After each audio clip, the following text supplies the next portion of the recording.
kama daima kwenye sehemu. Ah. Rafiki yangu simama hapo.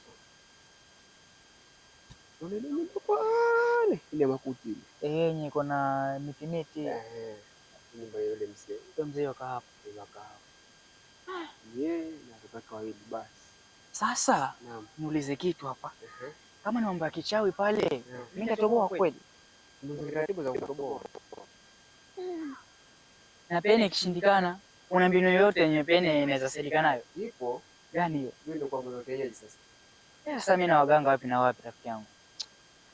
Na rafiki yangu mmoja. Nitamuuliza. Mimi nitafanya chochote kile. Yeye rafiki yangu apatikane. Ni nani? Sawa, ndugu yako. Rafiki yako, ndugu yangu apatikane ambaye rafiki yako. Sawa. Pena niuma sana. Sawa, ngoja nikitoka pale shambani. Rafiki yule mzee rafiki yangu kamuulize. Wewe kesho njoo pale nyumbani, utapata jibu. Kwa hiyo unaweka kabisa nikiongea naye anaweza nielewa. Nitakuelewa. Sofia? Sofia rafiki yangu. Kama mdogo wangu aligeuza kiti mimi? Sofia. Nenda. Sawa, mimi acha nijaribu kwa uwezo wangu. Mimi narudi shambani. Sawa bwana. Sawa, nenda. Yangu. Mzee huyu.